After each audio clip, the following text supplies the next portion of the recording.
Welcome to Ren Behind the Practice. I'm Sophie Campisi. I'm a holistic business strategist and startup expert, and I spend a lot of my time in conversation with practitioners, coaches, and healers about the behind the scenes of their businesses.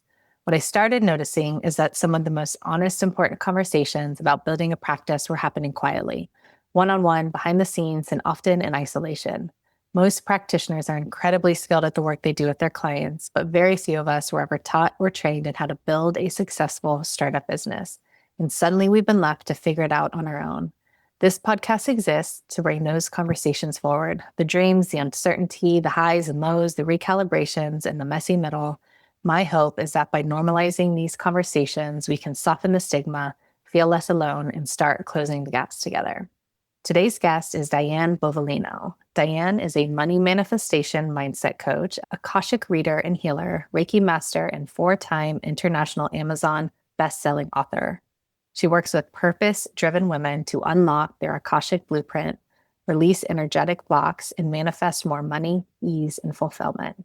Diane, it's so great to have you here. Thank you for showing up and having this conversation with me today. Thank you for having me. I'm so excited to be with you today, Sophie. Before we look behind the scenes, can you share with us a little bit more about the work that you do? Yes. I do a lot of different things. I mainly work with women. I will do Akashic readings. I also do Akashic healings. And what both of those things are is they will give the client background they'll give them clarity in regards to what is going to move ahead in their life. So a lot of times they have questions, and I go into their Akashic records. I talk to their spirit guides, answer their questions. That's an Akashic reading. The Akashic healing more is about bringing them into their Akashic records, and they actually themselves are in their records and getting a direct healing themselves. And I'm talking to their spirit guides while they're getting the healing. I do energy healing. That's Reiki. And also as a money mindset coach, what I do there is I will teach about abundance. I'll teach about how everyone can manifest. And when I'm doing that, though, I focus on the Akashic records and the Akashic blueprint. And I'll do a lot of bringing everyone into their Akashic records and doing activations. And I teach a lot around that and a lot of coaching. I also will work with women. Now I started to work with women and do a lot of more business coaching. So we'll work with them in regards to get their business going, and a lot of, where are they going? What do they want to focus on? Seeing that since 2019, I've had my business, and it's nice to work, especially with the younger woman, and help them on that. Do you generally work with people one-on-one? Yes. So right now it's a lot of one-on-one. Yes, definitely a lot of one-on-one. Looking to start in groups, but it's been, yes, one-on-one. Yeah. And is most of your work done in person or online or hybrid? It's definitely now moved to online. Starting 2025, it moved to online. Pretty much before that, I was mainly an in-person shop. So it's been a lot of change. I'm excited that I've moved to online, but it's been a big change for me, I have to say, because I was a brick and mortar shop, and this has been quite a change. Totally. I'm sure that we will touch on that more as I go through those questions. But were you essentially 100% brick and mortar and then doing a quick switch to primarily being online? I would say to you, I was pretty much about 75% brick and mortar. And with COVID, I had to do somewhat online during that period. So with COVID, it pushed me to do some online. So I would do some Reiki healing online during COVID. And then I got into teaching Reiki online and doing some of my spiritual healing in groups online. And then once we all were able to come back in person, a lot of people did not want to be on Zoom. So that got me back to in person. And then I got to a period where I'm like, oh, here, I live here in Baltimore. So being near Baltimore, DC, basically a lot of the government workers lost jobs here. So my in-person work in 2025 basically went down. So that's when I said, okay, I need to move to online. So that's where I've just shifted. Yeah, it's a really big shift. And when you were doing in person, especially having so much volume in person, was that mostly for Reiki healings or other type of work where someone's like coming to lay on a table and, they're coming to engage with you like that? Yeah. So yes, it was Reiki healing, and pretty much everyone thought Reiki healing had to be just in person. You got to do Reiki healing in person. So a lot of it's been, no, you don't have to do it in person. So it's been teaching people that. Totally. So it sounds like not only are you shifting your business online, but you're also expanding and opening up doors or trying or exploring different aspects to also help that transition and that shift. Yes. And that's when throughout the years I ended up getting into, which I always wanted to get into the Akashic records. Throughout the years, I got certified to be an Akashic record reader and then Akashic record healer, and also being business minded as you can, that's what you do. I always had that in my mind that you can't run a business. I love Reiki, but it can't just be Reiki. So I always had that in my mind and was always had, what else are you going to do, Diane? And I got yoga certified. So I always was like adding on the different modalities.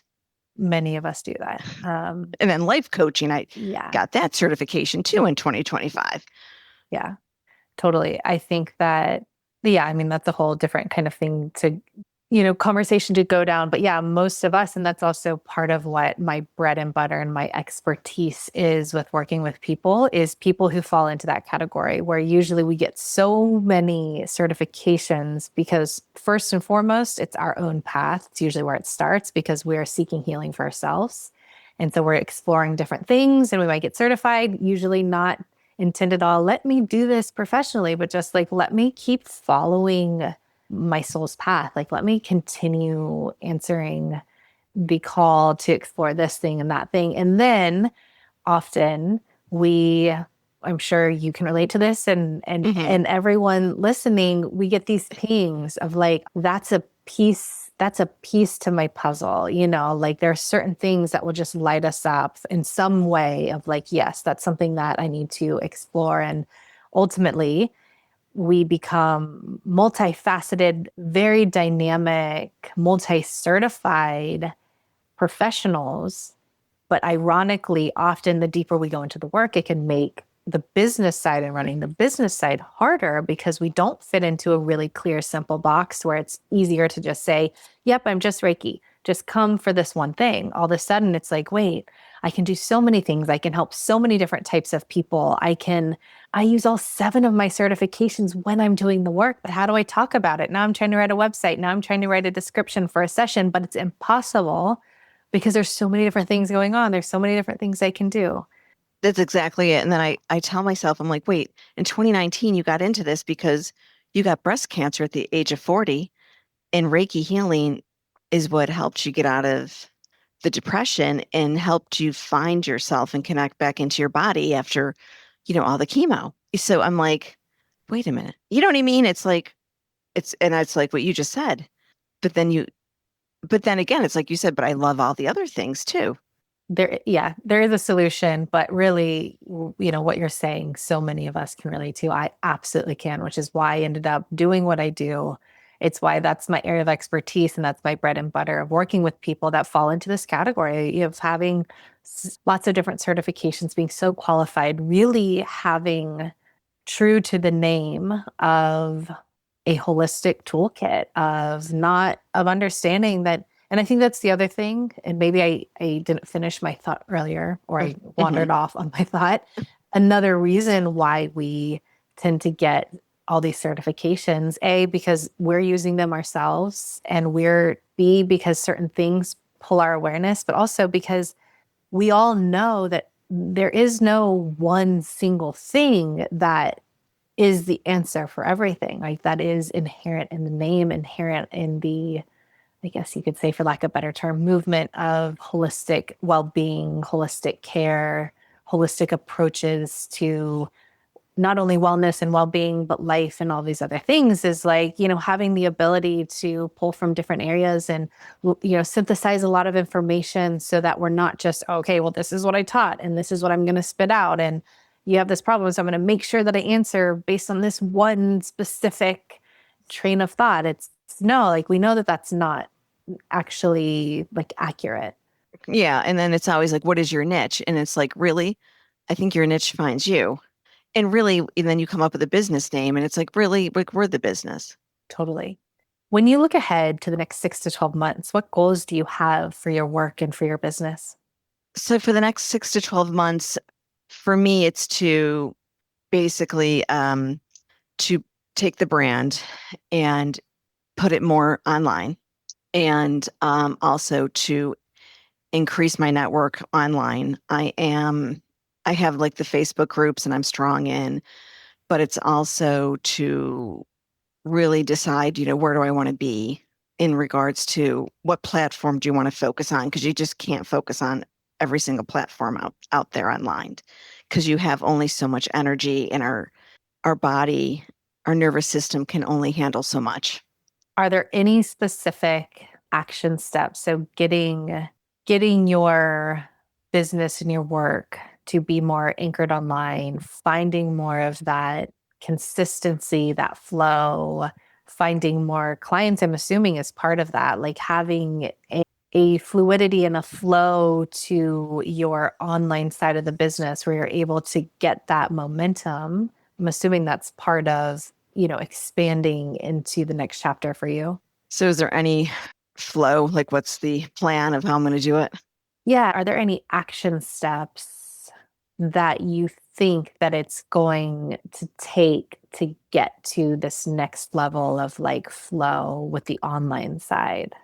Right now, I am an admin like in a couple different Facebook groups. So my plan is to focus on the certain Facebook groups which are related to the Akashic readings and also to focus on two different platforms, which is my TikTok platform that I'm on and the Facebook. And what I would say to you, what's really important is that it's the consistency on the posting is what I need to focus more on and not just to post. What I know I will do is I'll go gangbusters for like 3 weeks and get exhausted and I'll post like 2 or 3 times a day.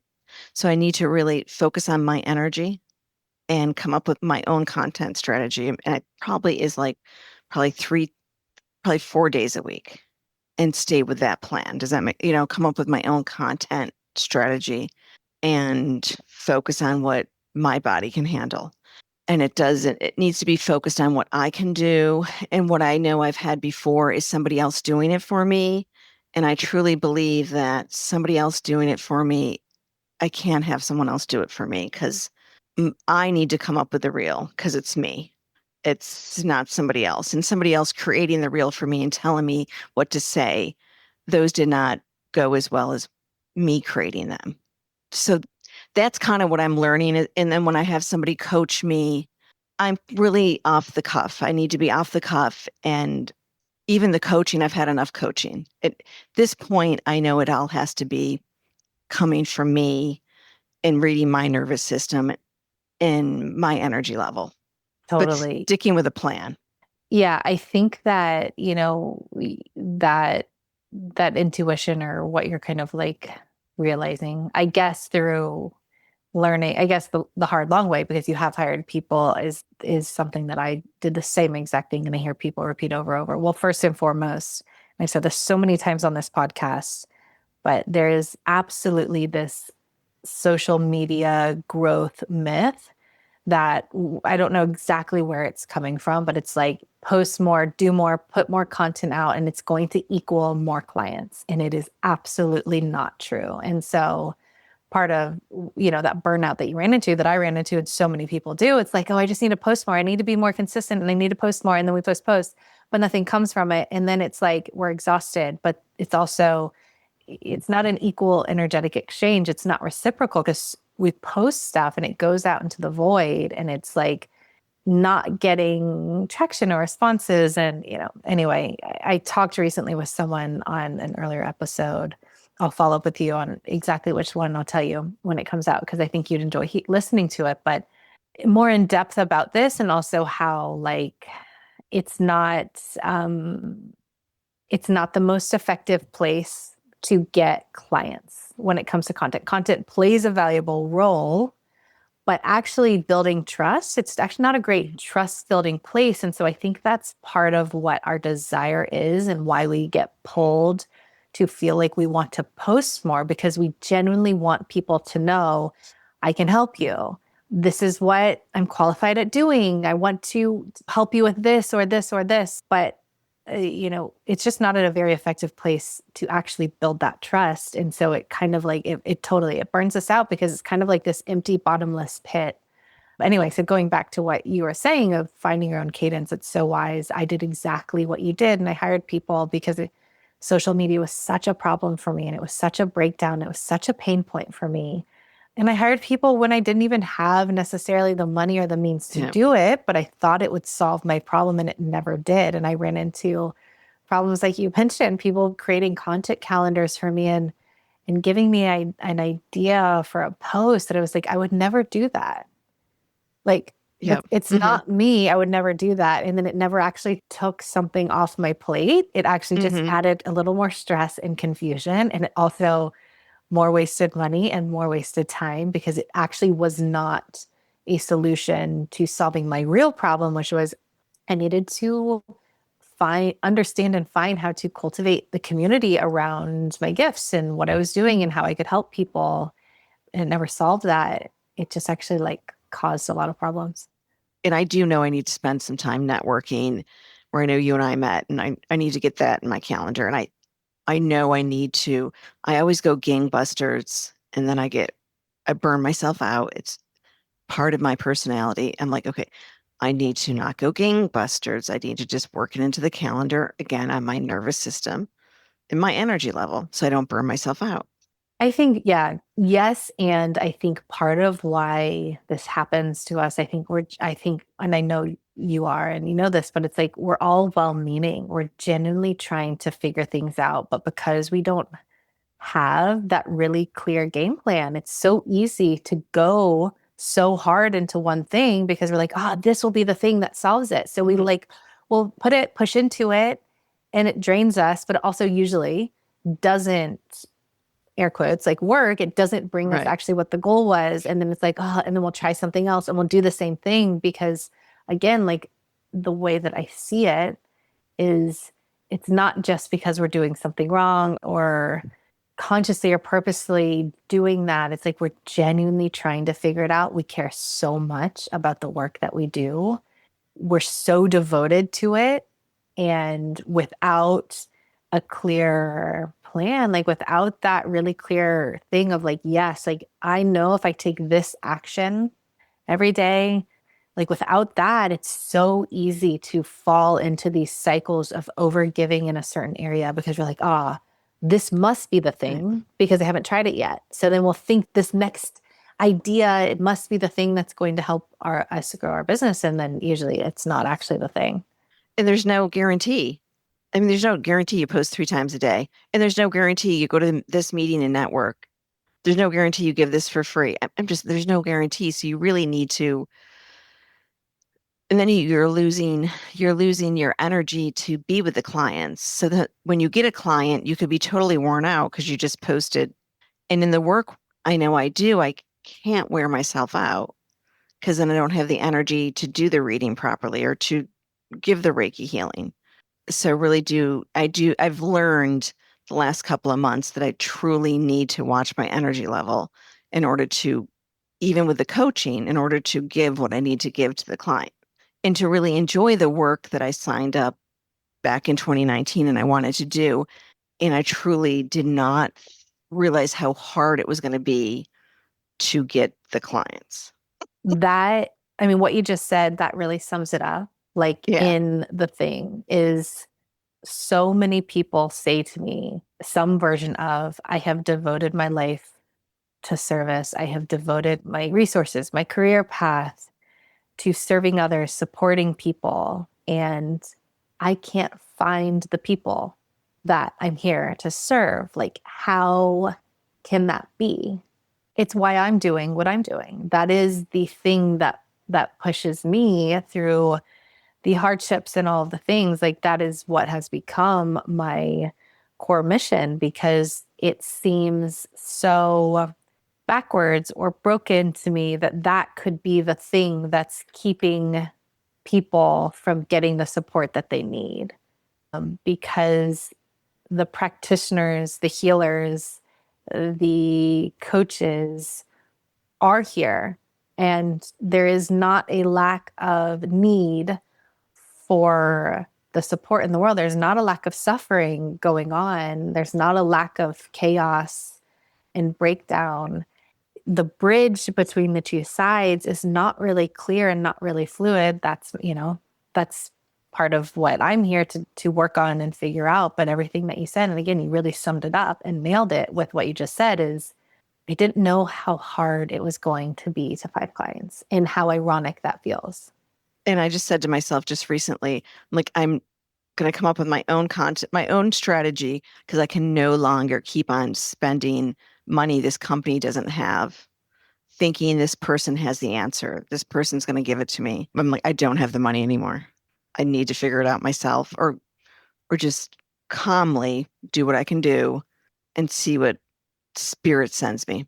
Yeah, I mean, everything that you're saying, it echoes my own experience, so many of our experiences, and to a T, like to an actual T. It still makes me sick to my stomach to think of how much money I invested into people who said, if you do this, it's going to work. And it never worked. Never, never. It never even worked a little bit. And that, again, was why I ended up doing what I'm doing now, because I was like, something's missing. Like, what's missing? But also for me, my background, I have a business master's and I went to law school. So I didn't stop. Of course, like my confidence took a hit, my bank account, everything. So like everything felt so confusing. I would invest into a coach or course, or, hire someone that said, yeah, this will work. And it never worked. It was so confusing. It was, my confidence got hit. But if, when I was there, I was like, I know this is in alignment for me. I know I am so good at what I do. Mm. I know I can change people's lives. And I look at all of my friends and all of my peers and all of the people that I got certified with or have been on this journey with. We are in alignment. That's not the question. What is missing? Like, something has to give. Like, what's missing here? Which is why I went on my big, deep dive rabbit hole journey to unlock and discover, and all the things that have me sitting in this seat today, with this being my area of expertise. But every single thing that you're saying, to a T, I experience. Yeah, and I think just recently I just said to myself, I'm like I said to you, I'm not spending any more money. I'm like, and it's like you said, even your confidence. Recently, I'm like, I'm not going to let this person get my confidence down. Almost, but I'm like, no, I'm just not going to work with you anymore. Because I'm like, I have a master's degree in business. I'm like, been very successful my entire life. But I'm like, right now, I'm like, just do my best to move ahead. And it's like, you said, I know I can help. I've helped plenty of people. No, I have the skill set. We'll see what happens. The quality of the work I have never met a single person, and you have an idea of how many people I talk to in this line of work. So many. And I've been in this industry for, a decade or more as a practitioner myself, and, all of my people and all my peers. And then now I talk to so many practitioners, coaches, healers. Not a single time have I intuited at any level that the quality of their work was the reason that they were not successful in their business. Never. Not the people that I'm, attracting to, which is tons, but it's Right. never once been the quality of the work is the reason that they're not successful in their business. It makes sense. That's what you're attracting. That it's not that. It's not that. It's not that what Right. you're saying. Like it's not the quality of work. It's everything else. Whereas, kind of in the bigger picture, the greater picture of business, it tends to be the opposite. If you have a good quality product that can carry you a long way, well, that's in the physical product world. And what do we do and how do we solve this problem in the, kind of air quotes non-physical aspect to the type of service providers that we are? And because it is a thing where it's not the quality of the work. And you've heard me say this before, and a lot of people have heard me say this. It's one of the reasons I want to be having this podcast in the first place, to continue to remind people that the skill set for business building and the skill set for whatever you're gifted and brilliant at with your clients, they do not cross over. You can be brilliant and talented at the work you do with your clients and not be able to figure out the business side. And it's no reflection on how good you are at the work that you do. And even what Mm-hmm. you said, Diane, you have a business master's, but also, and you've been successful in so many different areas, same as I was. But what I learned is that understanding business and being successful in corporate settings actually also doesn't translate to understanding how to build a startup business. No one is teaching us that part. Mm-hmm. That was the missing piece that no one had taught me or told me. Early on in my business, I had investors. My very first business was a completely different business model, but I raised a lot of money. So I had some very successful businessmen and women who invested in my company and were advisors to me as well. None of them knew this either, and they weren't telling me. Everyone was advising me and consulting me as if I was an already established business that needed to grow. Not a single person, until I figured out this missing piece, was like, oh, you're at the startup search phase. You haven't nailed product market fit. Your business foundations aren't laid. And so it's too soon to invest in any of these growth tactics or growth strategies. You need to first do these 5 things. And then once you hit that point, then you can grow. Not a single person told me that. And that's why I did what you mentioned. I invested in all these growth strategies that did not work because it was just too soon. No one was saying, hey, actually, like nothing's wrong. You're doing exactly what you should be doing, but you're missing this really vital, like, startup search phase and understanding how to navigate it. So then you can go grow, so that then you can go grow and do with your business all the things that everyone's trying to tell you to do. Oh, try this, do that, try this platform, try email campaigns, try meta ads, those are all growth tactics and growth strategies. Unless you are in the growth phase of business, they will not work. And I would say 95+% of the time, maybe almost 100% of the time, when I talk to people and stuff isn't working, that's exactly what's going on. And that's exactly what was going on with me. And not a single person told me. Not because they were ill-intentioned, they also just didn't have that clarity in those distinctions. And ultimately, the result was still the same. As here I was 8 years later and tens of thousands of dollars more broke that I didn't have to spend. Right. How we get this money to continue to invest, I don't know. It's because we are so devoted to our soul's mission, but I didn't have that money to invest. And so here I was so many years later, not a single person was able to articulate some of these things for me. I know I was up last night. It was 1:45. My husband's like, "What are you doing?" I have work to do. The night before, I was up at 4 a.m. He like, "What is goes on with that business of yours?" I'm like, "Oh, there's always work to do." I j- It's just crazy. But there's a point where I'm like, it gets to be too much. And then there's certain things I'm like, I won't do. Like I know, the latest like posting strategy is, Diane, you need to be more, need to be what? You need to start talking about, get them to look at your content, like post something about politics, post some. No, no, that's not who I am. And I heard it in one of our networking groups, or whatever. Like, no, I am peace and love. That I'm Reiki, I'm Akashic healing. I said to everyone, I'm about the peace dog, everyone. What peace dog? The Buddhas that were walking around for peace. That I am not going to talk about politics. I'm not, don't look at my page for that. And if that's how I have to get clients, then I'm not going to get any clients. That is not why I went into this work. And if that's what you're telling me I need to do, then as a coach, we can't work together because I'm not going to do that. And I heard some of that. I think on one of the networking things. I'm like, if that's what I'm gonna learn here, I don't know if I'm calling in next Wednesday because it's not what I'm gonna do. 1,000%.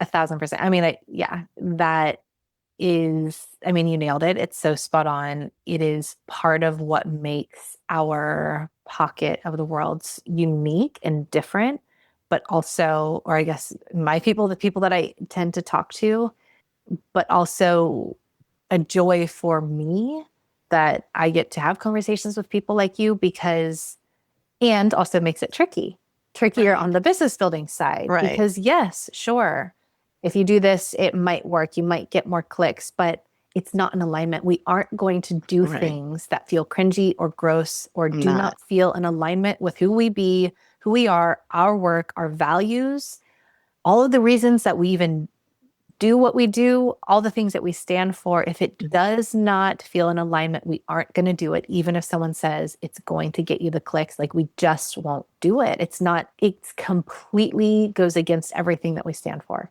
Yeah, I won't do it. I will not do it.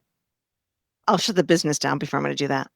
And then ultimately, and I know business needs to operate profitably. I understand that. But ultimately, I'm like, I came into the work and retired early from my government job to help people to get into that kind of work. Wasn't to make a lot of money.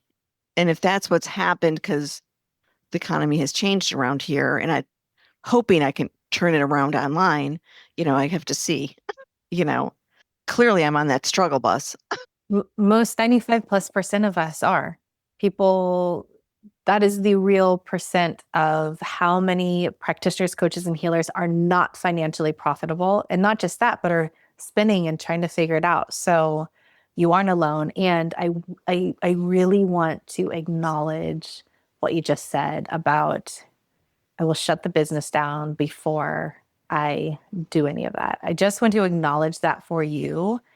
Thank you for who you are, who you be, for articulating that. So many of us, have that and feel that, but I just want to honor you for that. And it's not a small thing. And it's so hard. And the business side and the entrepreneurship side, I think part of what can be so taxing for us and our nervous systems is this pressure to bend and contort. And because we're so devoted to our work, we are so well meaning, but the business advice and tactics often aren't congruent. And that has been so exhausting for so many of us for so many years.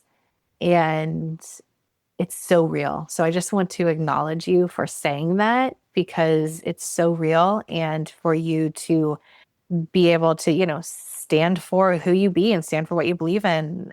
It's meaningful. Oh, thank you. Thank you.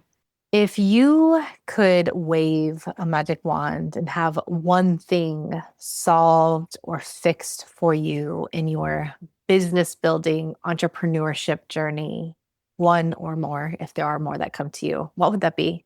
Oh, I know it right now. It would just be for the clients that are in alignment to come to me. And then I'd be fine I'm fine, of course, being bold and visible and being online, but for me to be online with what's comfortable with my nervous system. But for them just automatically to come to me. So I think it's what you said a while ago. For when I post, for it to bring those clients to me, opposed to it not to be productive. That would honestly be, that would nail it right on the head.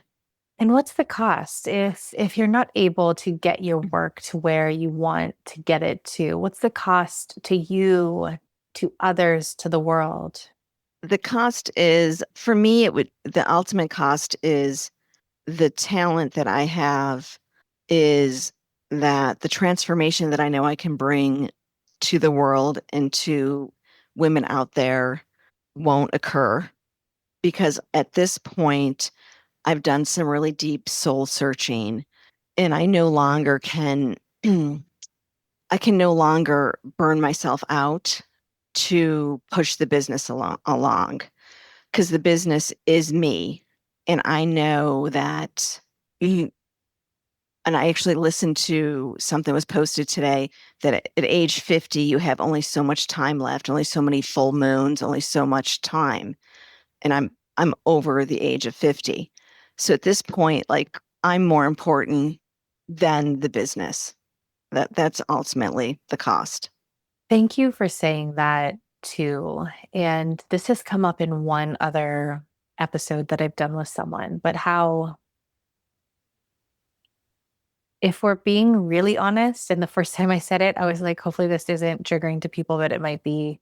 But I said it anyway because it was what was true for me. And it's coming up again of like, if we're being really honest and we look at our relationships with our businesses, it often can look like, for lack of better term, an abusive relationship. There is something that's not very reciprocal. It's not very healthy often for us. I know for me, there have been times where it wasn't. And I think, there are still areas where, and of course, I'm in a super, very, very difficult time of life of building right now, a 3-year-old, 1-year-old, but, I don't know if that's being acknowledged enough. And I think that it can, it kind of sometimes can feel like or look like the classic kind of empath narcissist relationship where that so many of us know firsthand because we are the empaths, we are the healers, and we will give to a fault when we are devoted to something. And so on the outside, it can look like, but this is so good. It's so Mhm. noble. This, I want to help people. We're often bypassing or overlooking the realities of, but actually what's happening? How much money am I putting into this and it's not working? And how am I realistically gauging if something works or if this is working, this and that? And it is so hard. This is such a conundrum that, of course, like, is why I do what I do, because I genuinely believe in people's work. And I believe that if I'm able to support people, that the world will be a better place. Because if, the people that I support are successful, that trickles into the world. But Right. absolutely, one of the first things that we, I think, have to be real with is be real with what's not working and acknowledge the stuff that's not working and be willing to say what you said of, I'm not going to continue to do the same things and have it not work. Invest staying up and putting my health at risk or my relationships at risk or my finances at risk and all the other implications. I think that we are so good at giving, sometimes it can be a blind spot for us. Yeah, and it's what you said is it empaths, we do that. And I think sometimes people don't want to pay a lot of money for this work. And I finally have gotten to the point where I don't mind giving a little bit of money off, right, if somebody doesn't have it or they're disabled. But and recently somebody I think wanted to take a Reiki class and said they were disabled and they only wanted to spend so much money and I wouldn't teach it because it's at the point where like my work is valued. But I also know I will do some free readings and that's fine.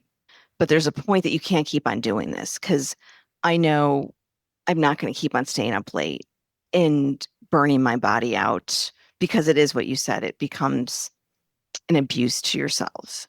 And there's a certain point where I'm like, this is it's just not, I don't want to say it's not worth it. It's that I'm not valuing myself is really what it is. And there's life ahead. And when I heard that TikTok today, I'm like, I've got, and a part of my website says I'm coaching your last third of your life. And I'm like, oh, hello, I'm in my last third of my life. And, there's only so much time. And then when you spend a lot of time in your business to market and do all the stuff yourself, there's not that much time to spend with the people you love. And first, you need to love yourself. And I think a girlfriend of mine said, well, what are you going to do if you're not doing your business? I said, well, I'm going to get to know myself. I'm like, I don't know. I haven't read a book in I don't know how long. I'm like, I don't know. I'm going to do yoga myself, opposed to just keep on teaching it. But I think that's kind of the check-in I've just been doing with myself the last 6 months But I agree with you. And maybe it's tough for people to hear. But yes, it can be an abusive, and I know it's tough words. Yeah, that's not like, of course, And, like my favorite word to use, but to right, get the point across, for lack of right. better like phrase to say it of, at what point are we going to say, yeah, what I'm doing, it isn't working, and I'm not gonna keep doing the same thing, which is blindly trying things without data, without realistic proven processes, or something that is saying doing something different, because I think so many of us became fatigued and burnt out and burned by so many levels of engaging with people saying this is going to work, and it didn't. And that's the reality. And I think what the positive side of that is that no single one of us is an outlier. So there's more to it, right? Like there is more to it. It's not just one of us that this has happened to. It's 95 plus. I would even say it's more than that, but I'm going to be conservative in that estimate, even though the estimate is still staggering. That tells me that there is a bigger thing at play again, which is why I went down the rabbit hole that I went down. But that to me is the positive, is that having these conversations, coming together, connecting, acknowledging and being honest about these things that we're talking about today, the stuff that didn't work, the stuff that people are telling us to do that we're like, actually, like, that doesn't feel right. That doesn't feel aligned. Or I invested in this and I paid for this coach or paid for this type of thing and it didn't work. It didn't work. Like that's to me the starting place, is like acknowledging that, because we are meant to be doing this work and we're not meant to be doing it in a way that's taking us out of alignment, that's burning us out, that's having us, you know, lose who we be and who we're meant to be for our clients. And you already said this, and not to get back down this rabbit hole, but we are meant to walk the walk. Like we need to be the leaders and the way showers. And we can't let entrepreneurship have us throw that out the window, because we need to be that for others. Like we have to walk the walk to be able to truly do the work that we're meant to do in the world. And I think doing, like you said, the same thing over and over again, you and I know it's insanity. So I think you and I are just saying that I'm making sure I don't keep on doing the same thing over and over again. It's use. The key is, what is the data? If I do this, is the data going to be, everything's going to work out? I'm going to get the clients. And if it's not, then just, I shouldn't do that then. Totally. And maybe that's the last thing that I'll add for this is just, reminding people it's okay to ask people before you hire them or engage with them, to say, what are the results that your other clients have? Ask Perfect. questions. You can ask that, because a lot of people are selling courses and things and their clients are not getting the results. They're saying, oh, they're selling these big, elaborate, expensive courses, and so many people are ending them not getting the results. So before you engage with something, Yeah.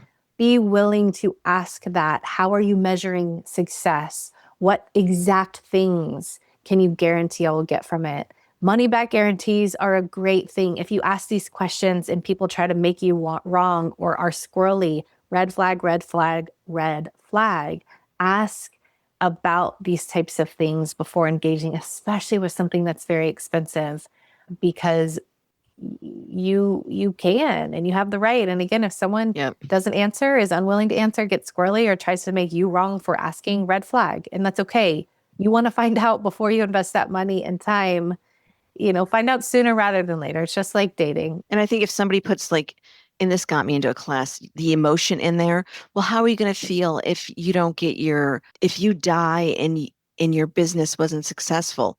If somebody's putting your emotion in there, no, that's not a way for somebody to push you into a class. Like, I'm not going to do that to somebody.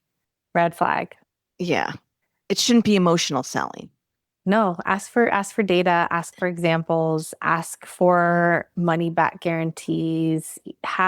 We need to raise the bar. We need to raise the bar collectively. Well, for me, especially sitting on the business side, this is something that I'm having to navigate, right? Building trust as a service provider now for businesses is harder, which is fine. I can navigate that. So for other people, raise the bar who are the providers, but also for us as the consumers of these, like we need to raise the bar also. And we can speak up and we can ask these questions. And if it doesn't feel right, like be confident to either, say that or just hold your ground or whatever it is. You don't need to go like, yell it from the rooftops, but at least let's start with knowing that, like, hey, even if someone is putting themselves out there as an expert or this or that, it absolutely does not mean that they can actually deliver results. And we can find strength in raising the bar, I think, collectively on both sides of this. Yeah, I agree. I agree. In numbers or collectively together, Anything else that you want to add before we wrap up today? what would I say? Um, I'd say if anything, I am glad wherever I go moving forward, I'll always be glad that I became an entrepreneur and that I put my passion out there and I know I've transformed lives no matter where the future holds. Diane, thank you so much for joining me today to have this conversation. And for those of you who are listening, if any part of this resonated, you're in the right place, please reach out. I want to hear from you. And if you want to reach Diane directly, the links to her website, Linktree, Facebook, and TikTok are in the show notes. Thank you again, Diane. And to everyone else, thank you for listening. And we'll see you for the next episode of Ren Behind the Practice.